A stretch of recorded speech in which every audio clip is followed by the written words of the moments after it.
A reaction video.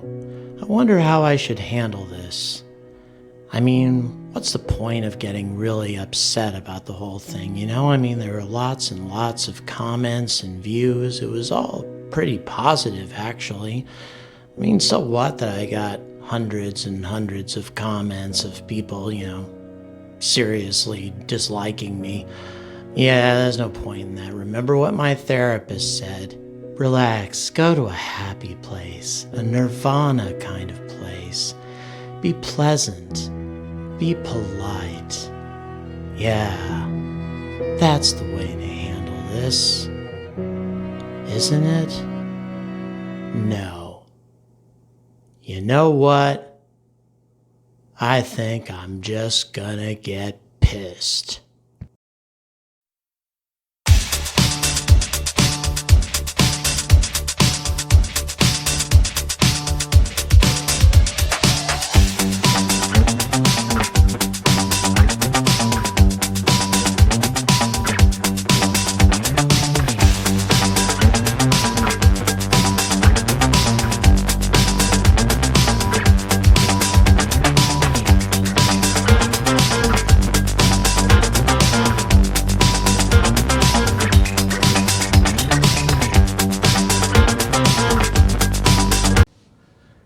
Good morning.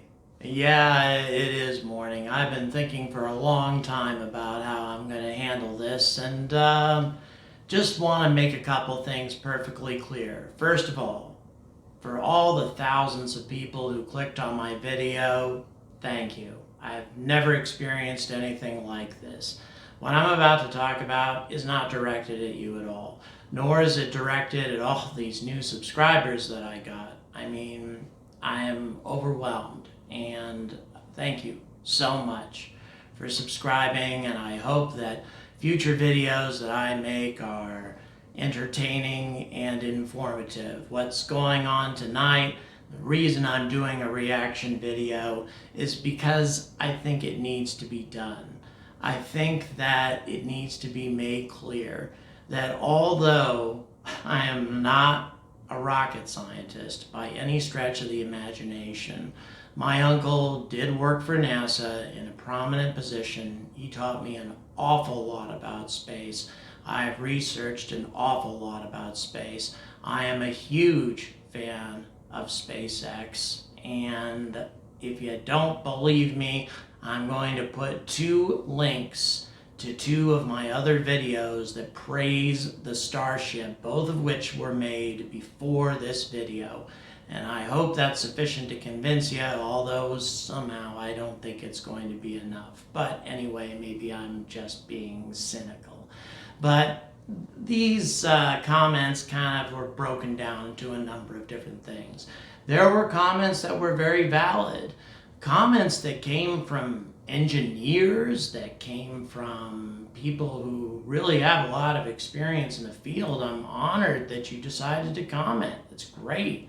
It gave me a lot of information and insight into this project. And then I got comments that had some validity, but also some drawbacks and such, and I think I want to talk about those. And then I got the comments that were just plain wrong, dangerously wrong. And it's indicative of what the problem is. I love SpaceX. I love the Starship. I have stock in Tesla, and I'm a big fan of Elon Musk. But if we react with anger immediately at anybody who expresses any concern about any SpaceX developments in the future and insist that they shut up and just leave it to SpaceX, we are asking for disaster. Criticism needs to come from all sides, and from the public as well as from the experts, because oftentimes the experts have a narrow view of things and don't always think of everything. If we left everything to the experts at NASA, where would we be? So, having said all that, I'm going to go ahead and get started. If you guys get triggered, the ones that I am about to bring up in terms of comments, if you get triggered, You might want to click off the video. That's up to you. But I think there's a lot to be gained here. So, oh, and let me get started. There are a number of comments made about my glasses.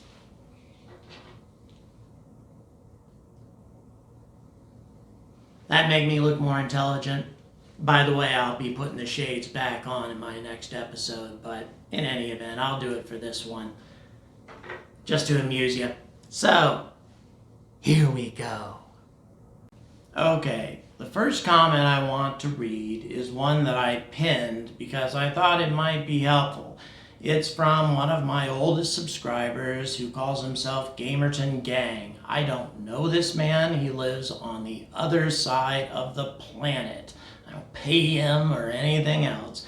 But he wrote, "Hi guys, welcome to the Angry Astronaut YouTube channel. This video is not meant to criticize or insult anybody from all sides.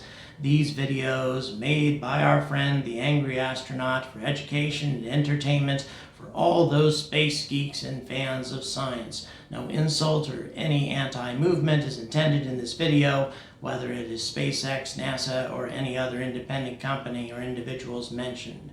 Enjoy and stay angry about space." Gamerton Gang, really appreciate that. I appreciate you trying to calm everything down, but I don't think it did a whole lot of good. I'm sorry. But in any event, when people get mad, they get mad. And somehow I know a lot about that. So, in any event, and by the way, I'm glad everybody made comments, regardless of how negative they were. It created a discussion, and I'm very happy about that. All right, one of the most common ideas was that let's have multiple starships, multiple tankers. Let's have 6 tankers in orbit or something along those lines. Fuel them one at a time or something along those lines.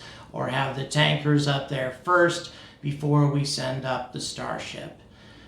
Okay, we may have some misconceptions about how much these things cost. Some of you seem to think that these things cost $3 million. They don't. They cost $3 million per flight, ideally, assuming that what Elon Musk says pans out. We're not certain, but it's $3 million per flight, but we have to build the things first. And the stainless steel plus the construction alone is at least $3 million and probably more than that. And you've got engines. Then you've got guidance computers if you don't have pilots. Then you have God knows what else. You have fuel tanks. You have to have cooling systems for the fuel. You have to have some sort of method of transferring the fuel. All kinds of equipment. From what I have read, any Starship that we construct is going to cost a minimum of $100 million in upfront investment. $100 million. So if we put up 6 Starships to refuel 1, that's a total of $700 million invested. Kind of a lot. And herein lies some of the problems, guys, is we look at something that Elon Musk says and we misinterpret it and imagine just impossible things. Elon Musk said $3 million per flight, including the fuel and other work that needs to be done before a ship can take off again. But the ship has to be built in the first place. And so I suspect that Elon Musk, given the reusability of the Starship, is not going to put 6 tankers up to refuel 1 ship. 7 vessels, just so 1 can travel to Mars, does not strike me as being very efficient, especially as much as he believes in the reusability of his vessels. So we're looking at $700 million, or if we're looking at 2 Starships going, which is the mission parameters under many circumstances, both in 2022 and 2024, then you're looking at 14 Starships, or $1.4 billion. And then, I saw other quotes talking about that we're going to have 1,000 starships. Well, assuming that after we've paid for research and development, which is going to be a lot of money, by the way, by the time we finally finish this thing and get it working perfectly, assuming that we're looking at 100 billion per starship, 1,000 starships is going to cost us $100 billion. Far more money than SpaceX has at its disposal. Now, Starlink, if it produces $50 billion a year once it gets up and running full force, yeah, in a couple of years it can pay for that. That's assuming it actually raises that kind of capital. And I don't know if it's actually going to be $50 billion worth of profit or whatever, but that's years in the future and very theoretical. We really have no idea how much Starlink is going to pull in. But I've actually linked my Starlink video, and I am quite hopeful in that video that it will be that much. So, in any event, 6 starships, not terribly efficient. I really don't think Elon Musk is going to do that. One thing that I think he would do, though, is another suggestion that was made in the comments, and that was to have one tanker that we send up another tanker, just one or perhaps 2, but preferably 1 in order to reduce cost, and fill it up gradually over time until we have a completely full tanker in orbit. And then we send up the manned Starship and completely refuel it at that point. That is a pretty doggone good idea. That's actually kind of a modification of what I suggested in the video in terms of having a refueling station. You're using a Starship as a refueling station. Interesting concept. One of the concerns that I have is that as you're in orbit, one of the things that the ISS has is heat dissipation systems. As the Starship faces the sun over and over again while it's holding all of this super cool fuel, is the fuel going to remain stable and usable over a long period of time? We don't know. We've never tried orbital refueling with this kind of fuel before. As a matter of fact, we've never actually tried to fly anything with this kind of fuel before. So, in any event, but still, the idea of one Starship being refueled by another until it's completely filled up before we send up the manned one is a very good idea. I really like that. And like I say, I prefer something a little bit more permanent, like a refueling station, that we have one Starship that refuels that instead, or that we send up fuel from the moon, which has a much easier gravity well to escape. But heck, that's actually a pretty good solution, and I like it. So, off to a decent start, aren't we? Okay, here was another one that was kind of popular with a few people, and by the way, they usually, included this with, you don't know anything about engineering, you're behind the times, you need to research physics or get a PhD in physics before you talk about this stuff, that sort of thing. But in any event, we're talking about deceleration before we attempt a re-entry.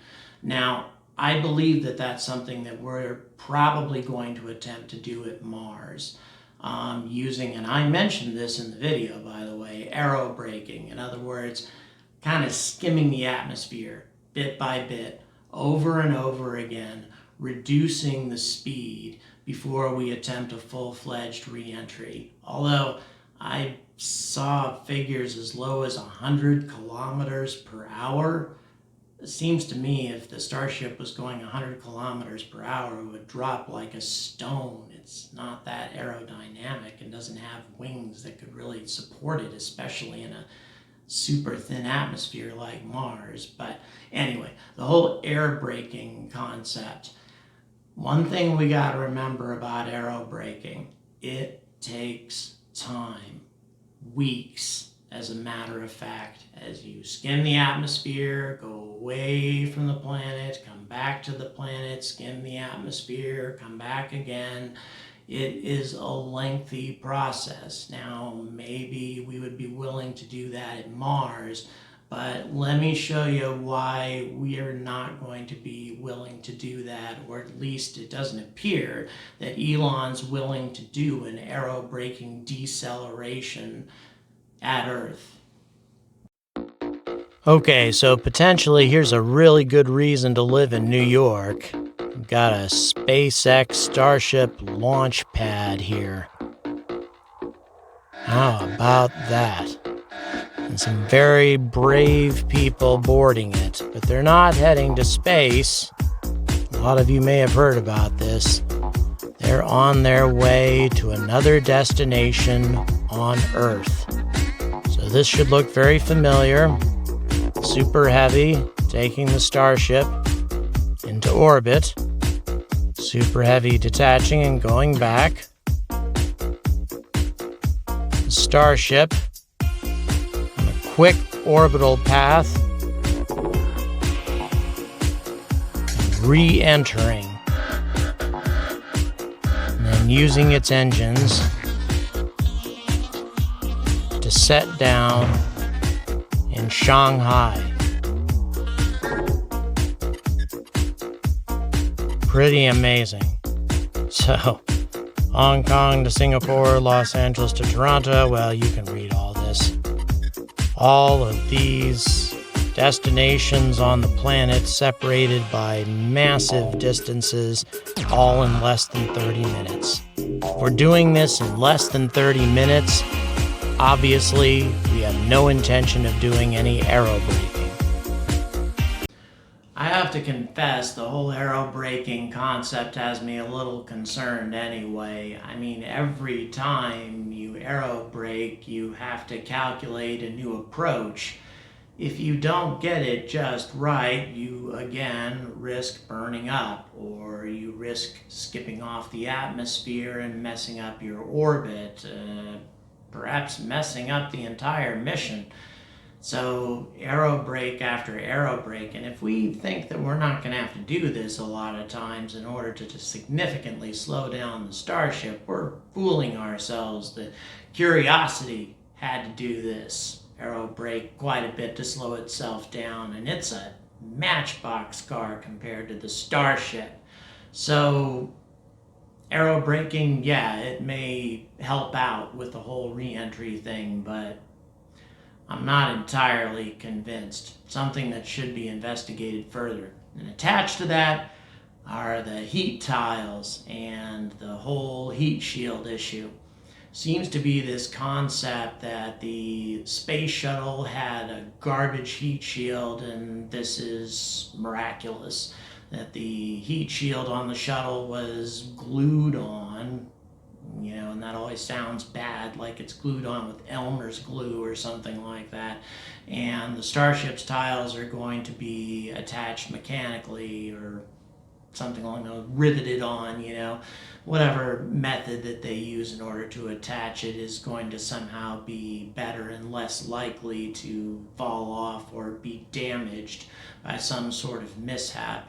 Well, I want to show you something real quick about the space shuttle tiles before we keep dissing them.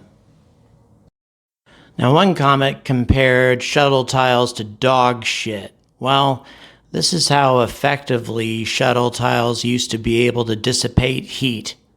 That's 2,200 degrees, by the way, that tile was exposed to. Within seconds, you were able to pick it up with your bare hand. Very, very impressive. And yet, not foolproof. And by way of comparison,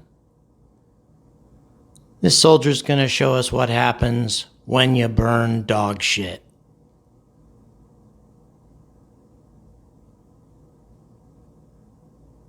Huh. A little different there, I think. Okay, I'm a smart ass, I'll admit it, but nevertheless, the point is, is those tiles were being exposed to enough temperature to turn a stainless steel structure into a puddle of molten metal. So the shuttle tiles were actually pretty good, and yet they still had their issues. Re-entry is going to be a significant challenge, no matter how good your technology is.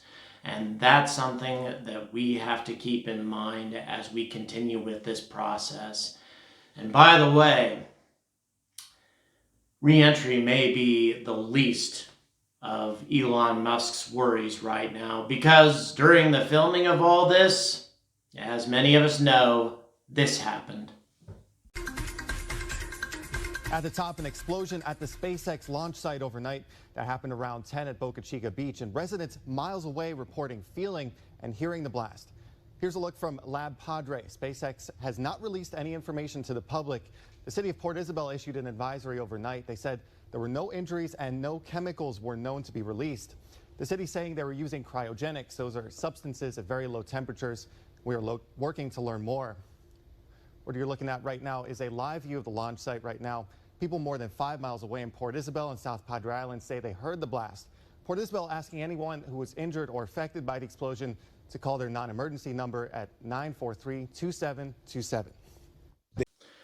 SpaceX's next prototype, all those man hours of investment, all that stainless steel, twisted hulk in South Texas. Now, I take no pleasure in this, none at all, in what just happened. And I still believe very strongly that SpaceX is going to ultimately be able to solve these problems and move forward with their program to colonize the solar system. However, I think what's happened in the last few hours is indicative of just how challenging this whole situation is. And by the way, there are other comments made that if one of the tanker starships were to burn up in the atmosphere while it's unmanned and it doesn't make any big deal. Well, the prototype that blew apart today because presumably of cryogenic fuel pressure issues, that's a big deal. Because now Elon is going to have to explain to his investors that even though he's encountering these challenges, ultimately this thing is going to be able to fly and that it's going to be safe to carry large numbers of passengers, not only into orbit, but all the way to another planet. So far, we haven't even gotten it more than a little bit off the ground, and we've got a long ways to go, is what I'm trying to say. Once again, I have every confidence and every hope that this is going to work. I had planned to talk a little bit more, to react a bit more, but given what's just taken place in Boca Chica, I think it's appropriate just to end at this point. And just ask, folks, keep in mind, space is hard. The Starship is something completely unlike anything we have ever built. Completely unlike anything we have ever tried to put into space. It is going to be a monumental challenge, as was indicated today. And we need to simply face up to that. Move forward, absolutely. Move forward. But also, be realistic. I'm the Angry Astronaut, and stay angry about space.